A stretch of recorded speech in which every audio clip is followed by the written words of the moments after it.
당뇨에 좋다는 음식들 아무리 많이 먹어도 당뇨가 개선이 안 되는 그런 값이 좀 저렴한 것을 한번 생각을 해봤습니다. 자신 있게 추천합니다. 굉장히 당뇨에 많이 도움이 됩니다. 인슐린 분비를 늘려주고 췌장을 건강하게 해줄 수 있는 재료입니다. 우리 환자들도 제가 그렇게 관리를 하는데, 그런데 그렇게 먹는 사람 중에 당뇨 있는 사람은 한 명도 못 봤어요. 안녕하십니까, 지식의 맛 구독자 여러분. 저는 유튜브 삼이영 채널을 운영하고 있는 서울 강서구의 이병삼 경희 한의원 원장 한약박사 이병삼입니다. 이 당뇨라고 하는 것은 결국 우리가 어떤 음식을 먹느냐, 그리고 그 음식을 먹었을 때 어떻게 대사가 되었느냐, 이것이 가장 중요하죠. 한의학에서 보통 이제 많이들 이야기하고 있는 것이 식약 동원이라는 이야기를 많이 하지 않습니까? 음식과 약은 그 근원이 같다라고 이야기를 하는데, 우리가 당뇨라고 하는 것은 투입과 산출, 그러니까 우리가 얼마만큼을 먹었고 또 얼마만큼을 써서 얼마만큼 남았냐, 이 많이 남은 것이 우리 혈액 안에 당으로서 남아 도는 것이 이제 당뇨인데, 예를 들어서 우리가 예전에 머슴하고 양반을 예로 들면 머슴이 당뇨가 없겠죠. 왜냐면은 양반들은 굉장히 어떤 고량 진미 이런 걸 많이 먹고 움직이지 않는 거예요. 현대인들이 사실 옛날에 양반이나 왕보다 더 잘 먹는 것이죠. 너무나 우리가 쓰는 것에 비해서 과잉하게 이 열량이 남아돌기 때문에 당뇨가 생기는 것이죠. 그래서 저희 한의원에 오는 환자들 중에서도 당뇨로서 이제 많이 오는데, 크게 두 가지 사례를 한번 들고 싶습니다. 첫 번째 경우는 이제 40대 남성인데, 이분은 굉장히 많이 먹는 거예요. 그러니까 많이 먹는 사람들이 당뇨죠, 전형적으로.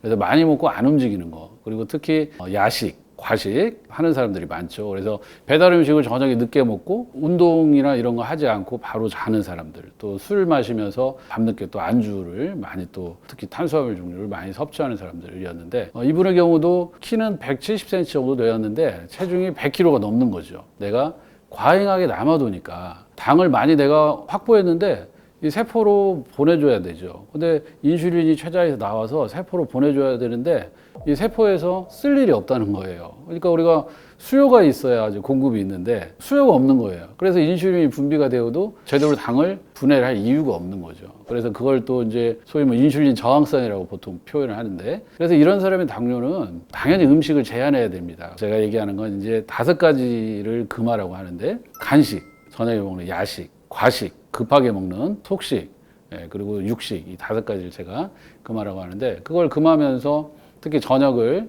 평소에 반 정도 먹고 다 먹고 나서 걷고 하면서 뱃속에 완전 소화를 시키면서 105kg 정도 되었었는데, 한 6개월 정도 치료를 통해서 80kg로 들어갔어요. 당뇨도 많이 좋아졌던, 당화혈색소가 8 이렇게 올라갔었는데 5 범위, 뭐 5.5 이 정도로 낮아진 그런 사례가 있었고요. 그리고 60대 이제 아주머니인데, 이분은 반대로 삐쩍 말랐어요. 실제로 많이 음식을 먹지 않거든요. 근데 많이 먹지 않은데 우리가 뭐 콜레스테롤이 높은 경우도 있고 이렇게 당뇨가 생기는 경우도 있어요. 그래서 그런 분들이 굉장히 의아하게 생각을 해요. 이분들은 왜 그러냐면 대사가 안 돼서 그래요. 신진대사가. 10개를 먹어도 10개를 다 써보면 하나도 안 남지만, 이분같이 5개 먹는데 3개밖에 안 쓰면 2개가 남는 거죠. 그게 이제 잉여된 당으로 남는 거예요. 그리고 사실 이제 연세가 드시면 뭐냐면 간식을 하게 돼요. 끼니를 많이 안 먹기 때문에 실제로 많은 양을 먹지 않는다고 생각하지만, 간식 우리가 주로 뭡니까? 먹지 말라는 것들이죠. 떡, 빵, 뭐 밀가루 간식으로 먹는 사례였는데,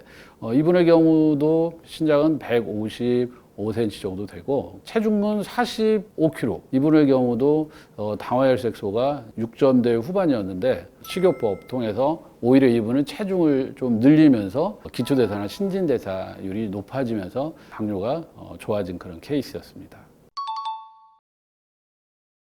동네 마트에 가면은 정말로 음식이 여러 가지가 많죠. 여러분들 당뇨에 도움이 될 수 있는 품목을 한번 생각하자면 정말 너무너무 많아서 이것을 3가지를 고르라고 한다는 게 쉽지가 않은데, 일단 마트에서 있는 거, 그리고 우리가 친숙한 거, 그리고 값이 좀 저렴한 것을 한번 생각을 해봤습니다. 여러분, 이제 시금치는 뭐 사실 누구나 다 알죠, 그죠? 철분하고 칼슘이 많죠. 그래서 뭐 뼈에 건강에 좋다, 빈혈에 좋다. 그리고 비타민 C, 뭐 비타민 K, 뭐 눈에 좋다는 베타카로틴이나 뭐 루테인 이런 성분들을 가지고 있어서 우리가 당뇨뿐만 아니라 뭐 항염증, 항산화, 항암 뭐 이런 쪽에도 굉장히 좋은 채소로 알려져 있습니다. 혈당이 떨어졌다고 하는 것이 어떤 한 가지 음식만을 먹어서 이게 혈당이 떨어졌다, 참 이렇게 보는 것은 사실 쉽지가 않은데, 볼륨 매트릭스라는 말이 있어요. 영양학에서. 우리가 야채에는 탄수화물이 20%밖에 안 들어있어요. 야채를 먹으면 어떻습니까? 그러니까 배가 부르죠. 볼륨, 양이 많으면서 배는 불러서 포만감을 느끼는데 거기에 당은 별로 없다. 이런 것들이 가장 좋은 거죠. 그러면서 우리가 친숙하게 여러 형태로 조리할 수 있으면서 또 맛도 좋은 그런 것을 이제 고르는 것인데, 시금치는 데쳐서 나물 형태로 많이 드시고, 시금치 된장국도 끓여서 먹기도 하고, 또 김밥에도 넣어서 먹기도 하고, 그죠? 여러 형태로 조리할 수가 있기 때문에 다른 어떤 이제 곡물, 탄수화물 그런 것을 줄이면서 이 시금치를 이렇게 여러 형태로 나물과 국이나 드시면서 혈당이 많이 떨어진 그런 케이스를 볼 수 있었습니다. 콩나물을 뽑은 이유는, 콩나물은 우리가 매우 친숙하게 여러 형태로 조리를 해서 먹을 수가 있고, 또 실제로 당 지수나 당 부하 지수가 굉장히 낮습니다. 콩에 들어있는 대표적인 그런 성분이 이소플라본이라고 많이 들어보셨을 거예요. 그래서 갱년기 여성의 그런 갱년기 증상에 도움이 많이 되고, 또 사포닌이라는 건 면역, 또 항염증 이런 효과가 있죠. 눈 건강에 좋은 레시틴 이런 걸 많이 함유하고 있기 때문에 콩나물이 당뇨에 좋은 음식으로 여러분들에게 추천해 드릴 수 있겠습니다. 콩나물도 대표적으로 할 수 있는 게 데쳐서 나물로 무쳐도 먹고, 그리고 콩나물 밥도 해 먹을 수 있고, 콩나물 비빔밥도 해 먹을 수 있고, 콩나물 김치국도 끓여 먹을 수 있고, 콩나물을 가지고 여러분들 하루의 식단을 다 채울 수도 있어요. 그렇게 해서 콩나물을 활용하시면 당뇨에 정말 많은 도움을 받을 수도 있을 것이라고 생각합니다. 네, 이 무는 예전부터 굉장히 우리가 친숙하게 많이 먹었죠. 제가 사실 고향이 시골입니다. 거기서 예전에 먹을 것이 없으면 어떤 걸 먹었습니까? 무를 먹거든요. 그래서 무로 밥을 해 먹고, 무로 조림을 해 먹고, 무로 국을 끓여 먹고, 무로 생채를 하고, 무로 깍두기를 담고, 그렇게 무를 다양한 형태로 많이 활용을 했습니다. 그런데 그렇게 먹는 사람 중에 당뇨 있는 사람은 한 명도 못 봤어요. 무에는 또 소화를 돕는 그 에스테라제라는 그런 또 효소가 있고, 뮤신이라는 그런 점액질이 많죠. 그래서 위장을 굉장히 보호해주는 그런 효과도 있어요. 당뇨가 생기는 분들은 위장도 좋지 않은 분들이 많거든요. 그리고 일단 포만감을 느껴야 돼요. 무를 그냥 생으로 깎아서 드시기 바랍니다. 그러면은 배도 차고 수분도 보충해주고, 그리고 뮤신의 점액질도 섭취를 하고 당뇨에도 많이 좋습니다. 이 당뇨에 걸린 사람들은 갈증이 많이 나지 않습니까? 그죠? 그래서 무가 또 시원하고 차가운 그런 성질이 있어요. 날 무를 드셔도 되고, 아니면 무로 즙을 해서 드셔도 되고, 무로 차를 끓여서 드셔도 되고, 우리 무를 말려가지고 무말랭이로 차를 끓여 먹기도 하죠. 그리고 무로 시원한 동치미, 이것을 드시면 복부는 팽만하고 배는 부르면서 당은 또 떨어질 수도 있고, 또 당이 급격하게 올라가지 않는 그런 여러 가지 효과를 낼 수 있기 때문에 여러분들에게 무를 강력히 추천드립니다. 네, 저는 23년 동안 한의원을 했습니다. 많은 분들이 사실 건강의 비결에 대해서 좀 여쭤보거든요. 사실 이런 말이 있잖아요. 의사가 시킨 대로 하되 의사를 따라하지 말아라. 그러니까 의사들도 이 건강의 어떤 원리나 원칙 이런 걸 알지만 잘 지키기가 힘든다라고 하는 것이죠. 그런데 저는 그래도 비교적 지킨다고 자부할 수 있는 게 있어요. 제가 한의사니까 어떤 음식이 또 나의 체질이 좋고 나쁘고 이런 걸 알기 때문에 그 부분들을 좀 잘 하는 편인데, 저는 일단은 단 것을 안 먹어요. 제 생일에 제 케이크도 한 조각 안 먹습니다. 어쨌든 그렇게 나한테 안 좋은 음식을 피하는 거, 이것이 가장 일단 중요한 것이고, 그 다음에 두 번째로 제가 이제 좋은 음식을 추천하라고 하면 자신 있게 청국장을 추천합니다. 굉장히 당뇨에 많이 도움이 됩니다. 이 콩에는 이소플라본이 많이 들어있어서 우리가 갱년기 여성의 건강에 좋다는 말씀을 또 드렸었고, 사포닌은 항염증, 면역작용, 항암작용 이런 것이 또 있고, 레시틴이라는 건 또 눈에 또 좋은 그런 효과가 있죠. 그리고 실제로 당 지수가 높지가 않습니다. 청국장은 또 뭐냐면 식이섬유가 풍부하기 때문에 좋은 유산균의 또 먹이가 되죠. 포만감 느껴서 공복의 그런 허기짐도 달래주고, 이 무엇보다도 인슐린 분비를 늘려주고, 또 인슐린 저항성을 떨어뜨려주고, 췌장의 베스타 세포를 건강하게 해서 췌장을 건강하게 해줄 수 있는 그런 재료입니다. 청국장을 우리가 찌개로 끓일 때 거기에 김치도 넣을 수 있고, 또 무도 넣을 수 있고, 또 그러한 재료들 자체에서 또 좋은 성분이 있고, 또 포만감을 또 느끼게 할 수 있기 때문에 활용할 수가 있고요. 또 중요한 건 청국장을 환으로 먹으면 더 훨씬 좋습니다. 왜 그러냐면 청국장을 너무 오래 끓이면 이 좋은 성분들이 또 유실이 되기 때문에 살짝 끓여서 먹거나 아니면 생으로 먹거나 환으로 먹으면 여러분들이 훨씬 더 효과를 많이 볼 수 있습니다. 아침에 일어나서 공복에 청국장 환을 10개, 20개 이 정도씩 드시면 하루 내내 장이 편하게 그렇게 될 것입니다. 그리고 또 식사 전에 이 환을 드시고 나서 식사를 하면 포만감을 좀 느끼기 때문에 식사량도 줄어들거든요. 그렇게도 활용을 하시면 좋을 것 같습니다. 여러분들 당뇨에 좋다는 음식들 아니면 영양제들 아무리 많이 먹어도 당뇨가 개선이 안 되는 그런 경우들을 많이 볼 수 있죠. 왜 그러냐면 당뇨에 좋은 것만 먹는 게 아니라 당뇨에 안 좋은 것들을 많이 드시기 때문에 그렇습니다. 당뇨라고 하는 것은 이 투입과 산출이거든요. 그래서 내가 하루 종일 쓰는 에너지를, 그러니까 바쁘게 많이 움직이는 사람들은 많이 먹어도 상관이 없어요. 근데 요즘 우리는 잘 쓰지 않으면서 많이 먹으니까 당뇨에 걸릴 수밖에 없다.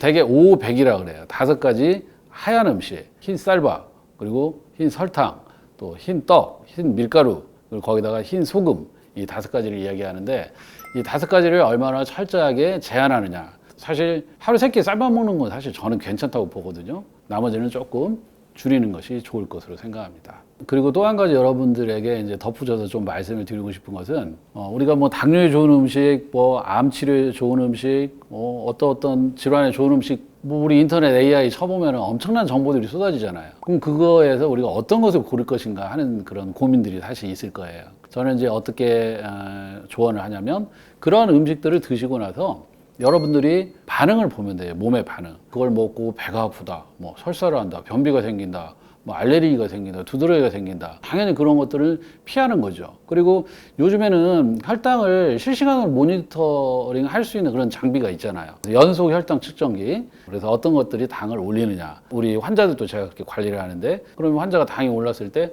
뭘 먹었냐.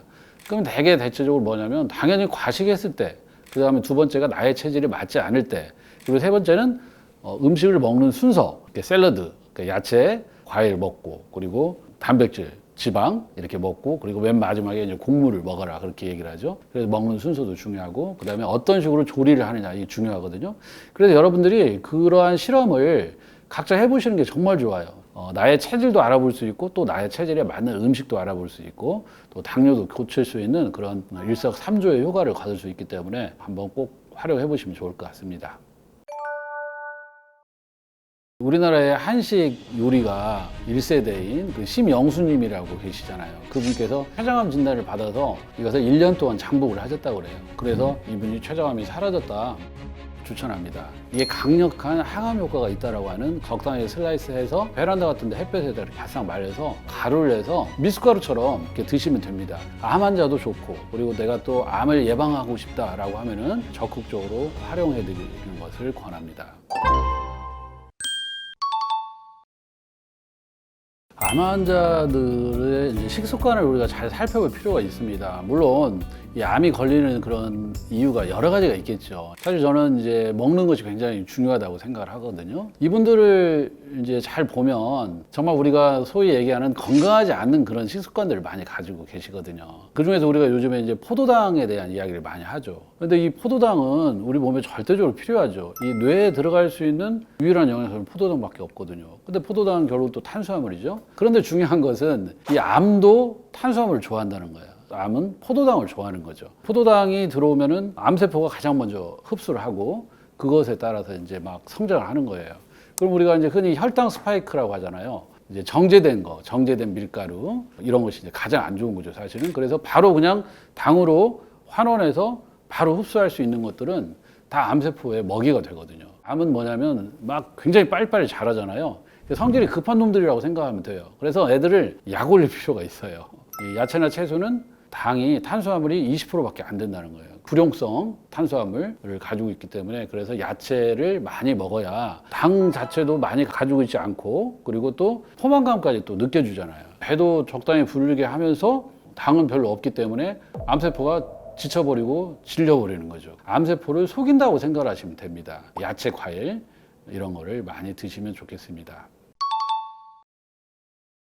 제가 여러분들에게 이제 항암 효과가 좋은 그런 채소들을 좀 소개를 두 가지를 한번 해드리겠습니다. 제일 첫 번째가 케일입니다. 암 환자한테 좋다라고 하는 이야기는 많이 들어보셨을 거예요. 우리가 면역을 증강시켜서 세포의 돌연변이를 막고 또 암세포의 성장을 그런 억제를 시킨다는 효과들이 많이 밝혀져 있습니다. 케일에 가장 많이 들어있다고 알려져 있는 글루코시놀레이트, 그리고 이소티오시아네이트라는 그런 성분으로 우리 몸에 들어와서 변형이 돼서 이게 강력한 항암 효과가 있다라고 하는 그런 논문들이 많이 발표되고 있습니다. 자, 여러분들 K를 드실 때 주로 어떤 형태로 드십니까?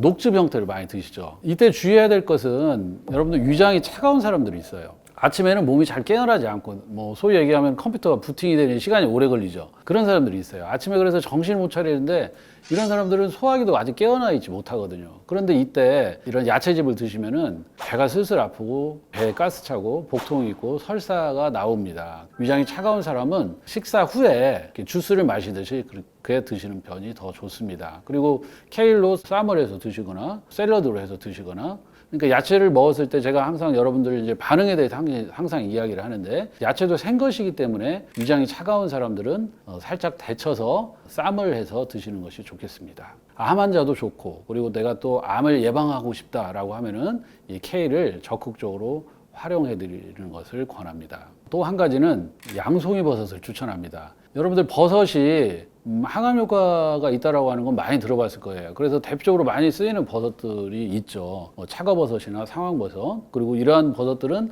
또 특정 암에 좋은 그런 것들이 증명이 돼 있어요. 이 버섯이라고 하는 것도 기생을 하는 것이잖아요. 뽕나무나 참나무, 이런 나무에서 기생을 하는데, 거기에서 추출한 게 미스리토라는 그런 또 항암제로도 많이 나오고 있죠. 기생해서 산다. 암도 결국은 우리 몸에 기생해서 사는 거잖아요. 그래서 이런 균사체가 우리 몸에 좋은데, 그리고 여러분들이 이제 버섯이 어떻게 해서 항암 작용을 하느냐, 버섯에 가장 많이 들어있다고 알려져 있는 이제 베타글루칸, 폴리페놀, 또 비타민 C, 비타민 E, 항암 작용, 항염증 작용, 항산화 작용을 통해서 암의 발생이나 성장을 억제해 준다고 하는 그런 효과의 논문이 많이 나와 있죠. 그리고 여러분들 버섯을 드실 때는 버섯을 씻지 않고 드셔야 되고, 그리고 또 중요한 것은 버섯을 말려서 가루를 해서 드시는 것이 효과가 굉장히 좋습니다. 가루를 해서 우유나 요플레나 이런 것들에 타서 드시면 되고, 미숫가루처럼 이렇게 드시면 됩니다. 이 버섯 중에도 굉장히 쓴 버섯들은 그렇게 드시기가 사실 쉽지가 않습니다. 좀 달달한 형태, 뭐 그런 건 괜찮죠. 그러니까 양송이가 됐던, 느타리 버섯이 되었던, 표고버섯이 되었던 그런 것들은 쓰지 않거든요. 가장 쓴 건 영지버섯, 상황버섯, 이런 건 굉장히 많이 씁니다. 사실 근데 우리가 뭐라 그래요? 좋은 약은 입에 쓰나 몸에 좋다. 참고 드실 수 있으면 가장 좋고, 또 이 쓴 것을 먹으면 살이 빠져요. 그래서 비만한 사람들은 쓴 버섯을 가루를 해서 물에 타서 먹으면, 또 특히 식전에, 실제로 콜레스테롤이 높은 사람들, 고지혈증, 중성지방이 높은 사람들은 이 쓴 버섯을 물에 타서 식사하기 전에 한 컵 드시고 나서 식사를 하시면 식사량도 줄어들고 또 지방의 분해에도 많은 도움이 됩니다. 버섯은 대개의 경우에 암 치료에 다 좋다라고 얘기를 하거든요. 특정한 버섯이 어떤 암에 좋다, 이런 것도 사실은 많이 나와 있죠. 그래서 상황버섯은 뭐 폐암에 좋다, 그리고 차가버섯은 위암에 좋다, 뭐 이런 얘기도 있는데, 버섯들은 대체적으로 다 좋다고 생각하시면 돼요. 버섯을 또 물에 씻으면 좋지 않습니다. 그래서 먼지나 잡질 같은 거 털어놓고 적당히 슬라이스해서 햇볕에, 베란다 같은데 햇볕에다 이렇게 바싹 말려서 집에서 가루를 내서 사용하시면 되겠습니다. 드셔보고 여러분들 기호에 맞는, 자기가 기호에 맞는 맛이 있거든요. 쓴맛을 싫어하면, 특히 마른 사람이 쓴맛을 드시면은 오히려 마르거든요. 마른 사람은 조금 달달한 거, 비만한 사람들은 좀 쓴 종류의 버섯을 드시면 더 효과를 볼 수 있겠습니다. 한국인의 밥상에 빼놓을 수 없는 게 나물이죠, 사실. 사실 저는 이제 우리 환자분들한테 샐러드보다는 나물을 드시라고 저는 권합니다. 왜 그러냐면 이 몸이 찬 사람들이 많거든요, 우리 한국 사람들은. 그래서 이거를 샐러드 형태로 드시면 소화가 안 돼요. 그리고 위산을 너무 많이 분비하게 해요. 왜냐면 이것을 익혀야 되기 때문에. 그래서 저는 살짝 데쳐서 나물 형태로 무쳐서 드시는 것을 추천합니다. 대표적으로 제가 여러분들에게 추천할 나물은 취나물이에요. 곰치가 더 좋죠. 곰치가 더 향도도 진하고, 곰치나 취나물은 특히 어디에 좋냐면 호흡기 질환, 폐질환에 좋습니다. 감기, 독감, 코로나에 잘 걸리는 분들, 평소에 감기에 자주 걸리고 또 감기에 걸렸는데 오래 가고 또 오랫동안 기침을 하는 분들한테 이 곰치나 취나물이 굉장히 좋습니다. 그래서 이런 것들은 폐 기관지 기능을 좀 강화하고 보호하는 그런 효과가 있기 때문에 보통 어떻게 하냐면 데쳐서 나물 형태로 드시고, 곰치로 김치도 담아서 드시기도 하고 볶아서 먹기도 하고, 그런 것들을 다양하게 여러분들이 활용을 할 수 있을 것입니다. 봄철에 나는 또 대표적인 나물이 냉이가 있죠. 냉이. 이 냉이라고 하는 건 말 그대로 좀 냉한 거예요. 서늘해요. 냉이꿀 끓여서 먹어보면 여러분들이 서늘하고 시원한 기운을 느낄 거예요. 그래서 숙취에 굉장히 좋죠. 냉이 콩나물국은 아주 그냥 숙취의 대표 주자라고 생각하시면 됩니다. 그리고 몸에 열이 많아서 우리 염증성 질환들이 생기는 경우들이 있죠. 뭐 얼굴에도 화농성 여드름이 생긴다랄지 또 피부에 또 염증이 생기거나 가렵거나 이런 분들, 그리고 변비가 있어서 변을 보기가 어려운 분들, 이런 분들에게 제가 대표적으로 냉이국, 냉이 무침, 냉이 나물을 권합니다. 그래서 냉이도 살짝 데쳐서 뭐 된장, 간장, 고추장 뭐 그런 형태로 해서 나물로 드시면은 당뇨에도 좋고, 특히 냉이는 서늘한 성질이 있기 때문에 여러분들 예전에는 막 종기도 굉장히 많이 나고, 특히 요즘에도 우리가 고량진미를 많이 먹고 열이 몸에 쌓이고 사람들이 화가 많기 때문에 이 종기나 피부병, 여드름이 굉장히 많거든요. 이 냉이의 서늘한 성질을 이용해서 그런 것을 다스려 줄 수가 있습니다. 그래서 냉이는 항염증 작용, 항암 작용 이런 것들이 있기 때문에 여러분들이 냉이를 적극적으로 활용을 하는 것을 추천드립니다.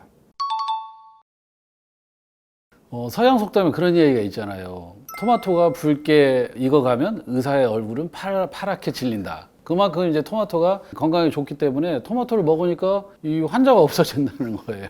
그만큼 토마토가 각광을 받았죠, 서양에서.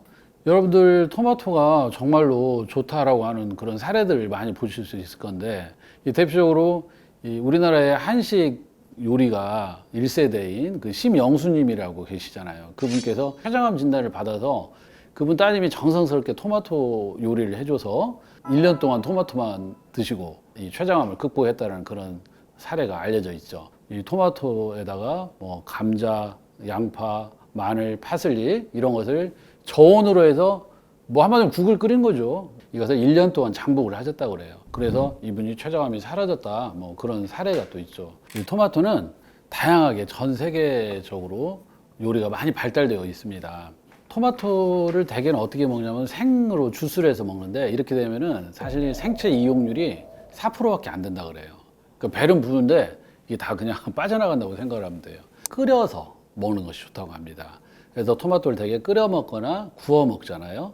그래서 토마토에다가 파, 마늘, 생강, 대추, 파슬리 이런 걸 넣고 한 20-30분 동안 저온에서 끓여요. 또 유리병에다가 좀 보관해서 하면은 또 장기간 또 먹을 수가 있습니다. 그리고 토마토로 김치를 담아 먹는 거 혹시 들어보셨어요? 그래서 토마토 김치를 우리나라에서 많이 활용하고 있고, 또 일본에서는 토마토 커리, 뭐 카레는 뭐 토마토에다 감자 넣고 뭐 고기 넣고 양파 넣고 마늘 넣고 뭐 이렇게 해서 커리 넣고 해서 끓여 먹는 방법이 있고, 그리고 대표적으로 여러분들 중식 중에 토마토 요리 뭐예요? 토마토 계란탕. 그래서 토마토하고 그냥 달걀하고 해서 프라이팬을 볶아서 먹기도 하고 그걸 탕으로 끓여서 먹기도 하는데, 이탈리아의 요리 중에 또 뭐 있어요? 카프레제, 토마토에 모짜렐라 치즈 이렇게 넣어서 먹고, 그리고 또 이탈리아 요리 중에 파스타 알 포모도로라는 게 있어요. 포모가 사과라는 뜻이에요. 그리고 오로, 표현한 오라라고 하죠. 금이죠, 금. 황금 사과다. 이 황금색의 노란 토마토가 인기였다고 그래요. 그래서 토마토는 많은 질환에 사용할 수 있을 것 같아요. 그래서 토마토에 라이코펜이라고 하는 그런 항산화 물질, 지구상에 있는 식품이나 재료 중에서 항산화 효과가 가장 뛰어나다고 합니다. 저는 이제 암뿐만 아니라 모든 병의 어떤 예방에 대해서 5가지를 이야기하거든요. 잘 먹고, 잘 먹었으니까 배설 잘하고, 잠 잘 자고, 마음 편하고, 적당히 움직여주면 좋다. 일단은 제가 가장 많이 강조하는 것은 잘 먹는 거예요. 자, 여러분들이 탈나는 음식 안 먹으면 돼요. 그럼 탈나는 음식은 음식의 재료, 그 다음에 음식이 어떻게 조리해서 먹었느냐, 먹고 나서 뭐 어떻게 했느냐, 뭐 먹고 나서 바로 누워 잤다, 뭐 기분이 안 좋을 때 먹었다, 차게 먹었다, 뭐 이러면 다 탈날 거 아니에요. 그죠? 그러니까 음식의 성분이나 재료도 중요하지만 어떻게 먹느냐가 중요한 거예요. 그리고 또 정말로 한 가지 말씀드리고 싶은 거, 마음에 대한 거. 굉장한 어떤 스트레스가 많고 화도 많고 내가 어떤 무언가에 시달리는 게 있을 거예요. 그 다음에 사람 사이의 관계에서 오는 스트레스인데, 그 다음에 되게 이제 돈이지 뭐겠어요. 포기하고 버리고 도망가면 괜찮은데, 그러지 못하고 거기에 맞서 싸우는데 내 힘이 없으면 내가 상하는 거예요. 그걸 우리가 내상이라고 하잖아요. 안에서 상처를 입는다. 그러면 그것이 곪고 터지는 겁니다. 그러니까 암이라고 하는 건 뭐냐면 어떤 형체, 덩어리가 생기는 거잖아요. 한이 맺힌다, 우라가 치민다, 화가 울, 맺혀 있다는 거잖아요. 그래서 여러분들이 그것을 그때그때 해소를 해야 돼요. 스트레스가 최대의 적이다 이런 얘기 많이 하잖아요. 그래서 그것이 취미가 되었든 뭐 사람이 되었든 무엇이 됐든 간에 그 탈출구를 꼭 마련하시는 것이 암을 예방하는 가장 좋은 방법이라고 생각합니다. 위장이 안 좋다 하면은 대표적으로 생각나는 게 뭐예요? 양배추, 브로콜리, 생감자. 이걸로 효과를 많이 볼 수 없어요. 이걸 먹고 오히려 더 속이 쓰립니다. 위산이 더 많이 나오거든요. 그래서 이 사람들은 어떻게 먹어야 되느냐? 가장 좋은 게 이 사람들은 먹으면 좋아요. 생으로 그냥 한 숟가락씩 아침에 떠 먹으면 되고 위벽을 코팅한다고 생각하시면 됩니다. 인위적으로 PPI 같은 뭐 제산제를 먹는다거나 말도 안 되는 소리예요. 위장이 안 좋은 분들, 속쓰림, 위염, 유궤양, 영수 식도염 있는 분들은 하루에 한 번씩 드시면 좋아요. 그리고 위의 건강을 왜 챙겨야 되냐? 여러분, 우리 몸에 오장육부가 있다고 하잖아요. 그러면 오장육부 중에 가장 중요한 장기가 뭐예요? 오장육부가 다 중요합니다. 뭐 사람들 되게 보면 심장하고 뇌가 중요하다는 얘기를 하죠. 우리가 아무리 좋은 외제차가 있다고 생각을 해보세요. 그게 뭐 엔진이 아무리 좋으면 뭐 할 거예요? 휘발유, 경유, 전기 안 넣어주면 못 가잖아요. 그죠? 위장이라고 하는 것도 우리 몸의 발전소예요. 발전소. 위라고 하는 것을 한자로 쓰면 밭 전자에다가 아래 고기 육자잖아요. 육체를 만드는 밭이라 이거예요. 우리 몸을 먹여 살리는 곳이기 때문에 위장이 가장 중요한 거예요. 우리가 항상 뭐라고 그러죠? 먹고 사는 문제. 먹어야 사는 거예요. 이 암 환자들한테 제가 딱 물어보는 게 있어요. 아, 그분 지금 식사하실 수 있습니까? 그것은 뭐냐? 위장의 기운이 살아있습니까? 그러면 치료가 가능하다는 거예요. 위장의 건강에 대해서 여러분들이 꼭 신경을 써야 하겠습니다. 위장에 문제가 있는 사람들은 대개 다 뭐예요? 나이가 든 사람들이 많겠죠, 그죠? 나이가 들면은 모든 기능이, 신체 기능이 떨어지니까 위장도 예외가 아닙니다. 또 한 가지 왜 그러냐면 중노년이 되면 식습관이 고정이 되는 거예요. 우리가 습관은 제2의 천성이다 그런 얘기를 하잖아요. 그러니까 어려서부터 그냥 이 고정된 식습관이 고착이 되기 때문에 고치기가 힘들다. 그래서 중노년에 위장병이 많은 것이 그 원인입니다. 보통 우리가 위장질환이 있을 때 나타나는 증상들이 복부 팽만감, 먹고 나면 이제 속이 더부룩하다, 그 다음에 배가 빠방하다, 그 다음에 속쓰림 이런 게 오죠. 이런 것을 우리가 이제 진단을 할 때 뭐 내시경을 하죠. 내시경을 하면은 위염, 그리고 이제 영우성 식도염, 그리고 위염 중에도 여러 가지가 있죠. 위축성 위염, 위염의 정도에 따라서 표재성 위염, 미란성 위염, 또 심하면 이 근육층까지 빵꾸가 나면 유궤양, 조직들이 변하면 또 장상피 화생, 심하면 위암 이렇게 오잖아요. 이분들에게 우리가 천편일률적으로 좋은 음식이 뭐다 이렇게 얘기하기는 좀 사실 쉽지가 않아요. 다만 어떻게 접근을 해야 되냐면 위염이 오는 기본적인 어떤 그런 생리를 알아야 돼요. 위험이 왜 오느냐? 위산이 많아지는 거잖아요. 그러면 위산이 왜 많아지냐? 예를 들어서 차가운 음식을 먹었어요. 근데 이 사람이 위장이 차요. 그 위장이 찬 걸 어떻게 아느냐? 내가 평소에 찬 걸 먹으면 배가 아프다, 설사한다, 뭐 이런 어떤 불편감이 있는 거죠. 그러면 위장이 차가운 사람이에요. 그런 사람들은 위장에 위산이 많이 오히려 분비가 덜 되는 사람들이에요. 그런데 밖에서 그렇게 차갑게 익히지 않은 샐러드, 뭐 생선회 이렇게 날로 먹거나 생으로 먹거나 차갑게 먹으면 위산을 과하게 분비해야 되죠. 그럼 그 과한 위산에 의해서 위벽이 헐면 그게 바로 속쓰림이 생기는 것이고, 그리고 그 위산이 식도 쪽으로 역류를 하면 영우성 식도염이 생기는 거예요. 그래서 이 사람들은 어떻게 먹어야 되느냐? 위장을 따뜻하게 해줘야 되는 거예요. 그러면 인삼차, 생강차, 대추차, 그리고 가장 좋은 게 이 사람들한테는 꿀을 먹으면 좋아요. 마누카 꿀이라고 여러분들 많이 들어봤을 거예요. 그러면 그 꿀을 생으로 그냥 한 숟가락씩 아침에 떠 먹으면 되고, 식전에 그것을 떠 먹어서 위벽을 코팅한다고 생각하시면 됩니다. 생강차도 좋은데 생강차는 진하게 먹으면 속이 또 쓰려요. 그래서 그 농도는 또 본인이 이렇게 조정을 해야 돼요. 그래서 생강, 대추 차에다가 꿀을 타서 먹어도 좋겠죠. 여러분들이 위장이 안 좋다 하면은 대표적으로 생각나는 게 뭐예요? 양배추, 브로콜리, 생감자. 보통 이걸 생각하실 거예요. 근데 이것은 사실은 이걸로 효과를 많이 볼 수 없어요. 왜 그러냐? 이것은 서양 사람들한테 해당하는 얘기들이 많거든요. 그러니까 서양 사람들은 위장에 열이 많아요. 그러니까 염증이라는 게 우리가 한자로 쓰면 불화자 2개를 쓰잖아요. 그러니까 불을 끄는 거예요. 그런데 위장에 차가운 사람은 어떻게 했어요? 이걸 먹고 오히려 더 속이 쓰립니다. 왜? 이것을 익히기 위해서 차가운 걸 만회하기 위해서 위산이 더 많이 나오거든요. 양배추, 생감자, 브로콜리 이런 걸 드실 분들은 평소에 열이 많은 사람들, 평소에 내가 막 찬 것을 자주 찾는 사람들이 있죠. 그래서 그런 사람들은 차가운 성질의 위장을 진정시켜 줄 수 있는 그러한 음식을 드시는 것이 좋습니다. 우리가 체질별로 위장이 차다 나쁘다 이런 얘기를 하잖아요. 그런데 무조건 사실은 차가운 음식은 누구한테는 안 좋습니다. 동의보감에도 보면은 사시사철 음식을 따뜻하게 먹어라, 이게 다 나오거든요. 그래서 우리가 체질적인 차이는 어느 정도일 뿐이에요. 이 몸에 열이 많은 사람도 차가운 걸 계속 먹으면 위장이 차가워져서 나중에는 설사를 고 배탈을 합니다. 기왕이면은 좀 미지근하거나 따뜻하게 드시는 게 어떤 체질을 불문하고 좋다. 다만 차가운 사람은 특히 무조건 따뜻하게 먹고 익혀서 먹고 위장을 배려해 줘야 된다라고 생각하시면 되겠습니다. 그런데 우리가 체질을 알기가 사실 쉽지가 않잖아요. 이런 거를 이제 관심이 많은 분들은 한의원에 오셔가지고 자기 체질을 보고 또 그것에 맞는 음식을 정해서 드시기도 하는데, 그런데 또 이게 또 한의원마다 또 체질이 가는 데마다 또 다르게 볼 수도 있고 좀 그런 또 면도 사실 있습니다. 그래서 사실은 음식이라고 하는 것은 어느 정도 무난한 거예요. 쌀도 엄격히 말하면 약간 차가운 것이거든요. 몸이 차가운 사람이라고 쌀밥 먹지 말라 이런 얘기는 안 하잖아요. 그죠? 그래서 여러분들이 위장병이 있을 때 무난하게 드실 수 있는 음식을 좀 알려드릴게요. 위장병이 있을 때 속쓰림이나 위염이나 영성 식도염이 있을 때 좀 도움이 되는 음식들은 체질이나 이런 걸 좀 구애받지 않고 드실 수 있는 대표적인 것이 뭐냐면 마예요. 마를 생마를 갈아서 즙으로 먹어요. 근데 그걸 또 먹는데 예를 들어서 소화가 안 되거나 설사를 하는 경우도 있죠. 그럼 그거를 죽을 끓여서 먹어요. 그래서 마하고 우유를 넣고 생마를 갈아서 죽을 끓여서 먹으면 위장이 아주 좋고, 그 다음에 또 한 가지는 연근입니다. 그래서 연근과 마에는 뭐가 많이 들어있어요? 뮤신이라는 그런 단백질이 많이 들어있죠. 뮤신이 뭐냐면 끈적끈적하는 거예요. 여러분들 마나 연근을 슬라이스 해보면 어때요? 끈적끈적한 그 점액질이 나오죠. 그게 뮤신인데, 뮤신이라는 이런 점액질이 위장을 코팅을 해주는 거예요.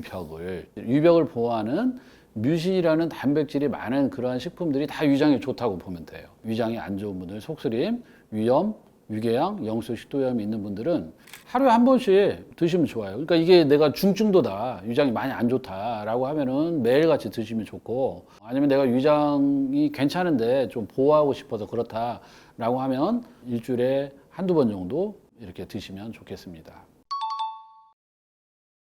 위장에 좋은 음식, 안 좋은 음식 이런 것을 우리가 구분해서 분별해서 이야기할 수도 있지만, 사실 그러한 음식보다 이제 더 중요한 것은 잘못된 식습관이죠. 가장 안 좋은 것은 제가 5가지 얘기했잖아요. 과식, 용량을 너무 과도하게 먹으면 방법이 없어요. 그리고 간식. 자, 이제부터 여러분들은 간식은 죄악이다 라고 생각을 하셔야 돼요. 세 번째가 육식이에요. 육식은 뭐 동맥경화, 콜레스테롤, 뭐 심장병, 성인병 뭐 당연히 다 문제가 되죠. 그 다음에 저녁에 먹는 야식입니다. 그 야식을 할 때 뭐냐면 또 술하고 같이 먹잖아요. 뭐 다른 안주를 또 많이 먹고, 또 야식을 하면 뭐예요? 소화를 시킬 수 있는 시간이 없잖아요. 자야 하니까. 그리고 급하게 먹는 거예요. 급하게 먹으면 많이 먹게 돼요. 천천히 오래오래 씹게 되면 이 당이 바로바로 들어와서 뇌에 이 포만중추에서 너 충분히 먹었구나 하고 식욕을 확 떨어뜨립니다.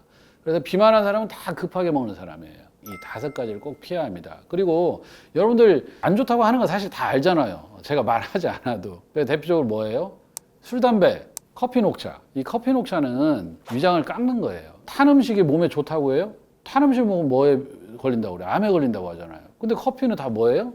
기본적으로 태우는 거예요. 일부러 태우잖아요. 로스팅. 그러니까 내가 암을 초대하는 거예요, 사실은. 그리고 커피를 마시면 위장이 다 깎여요. 우리가 자율신경, 교감신경이 흥분되니까 잠이 잘 안 오고, 위장이 안 좋은 사람들 설사하고. 그래서 저는 커피, 녹차를 꼭 좀 줄이거나 끊으면 좋을 것 같아요.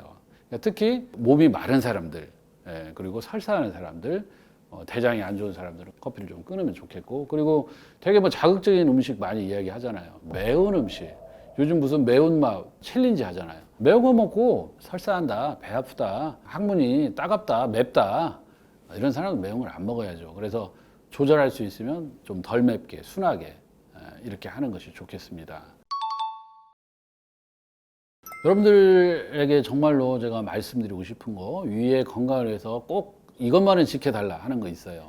자, 제일 첫 번째, 입에서 죽이 되게 씹어라. 오래오래 씹어라. 위장이 할 일을 조금 덜어주고 도와주라 이거예요. 여러분들 오래오래 씹지 않으면 위산을 강하게 때릴 수밖에 없어요. 녹여야 되니까. 그래서 입에서 죽이 되게 씹어 드시라는 거. 그 다음에 두 번째, 80%만 배를 채우라는 거. 과하게 먹으면 어떻게 되겠어요? 위산도 과하게 되고, 그 다음에 내가 과하게 먹었는데 누워있으면 어디로 나와야겠어요? 이것은 위장에서는 완전하게 소화가 되지 않으면 장으로 안 보내요. 그래서 위로 올리는 거예요. 그러니까 내가 위장에서 감당이 되지 않으면 영수 식도염이 생기는 거예요. 식도를 관략근을 열어놓고 항상 대비를 하는 거예요. 그러면 올라오겠죠. 세 번째는 식사 후에 배를 문지르면서 백보를 걸으세요.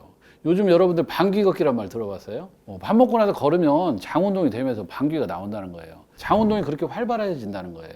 여러분들 변비로 고생하는 사람들, 위장병 있는 사람들 무조건 식사하시고 나서 백보를 걸으세요. 어쩔 수 없이 늦게 드셔야 될 분도 있어요. 그럴 때는 내가 너무너무 졸려요? 그러면 소파에서 비스듬하게 누워서 주무세요. 그냥 완전히 눕지 마시고. 그래서 비스듬하게 누워서 초벌을 잠을 자면 위장도 어느 정도 소화가 됩니다. 그러면 절대로 역류하지 않아요. 근데 그거를 인위적으로 PPI 같은 뭐 제산제를 먹는다거나 무슨 식도에 관략근을 막 닫아준다. 말도 안 되는 소리예요. 위산이 역류라고 하잖아요. 말 그대로. 우리가 물그나물을 서서 먹어도 식도, 위에서 소장, 대장 거쳐서 팍 나와야 돼요. 역류라고 하는 건 올라와서는 안 되는 것이 역으로 올라오는 거잖아요. 그죠? 올라오게 만드는 건 여러분들의 자신이에요. 여러분들이 어떤 음식을 택했느냐, 어떻게 먹었느냐, 먹고 나서 뭘 했느냐. 병은 자기가 만들어 놓고 그런 엉뚱한 약에 의존하면 절대 안 되고 그 약으로 못 고칩니다. 여러분들 식습관, 생활 습관을 고치면 위장병 절대 나오지 않습니다. 그래서 여러분들 위장병으로 고생하고 있다면 꼭 한번 한의원에 오셔서 체질도 알고 또 나에 맞는 음식도 알고 식습관도 알고 그다음에 나의 지금 문제가 뭔가에 대해서 진단을 받고 꼭 위장병으로부터 해방되어서 건강한 삶을 누렸으면 좋겠습니다.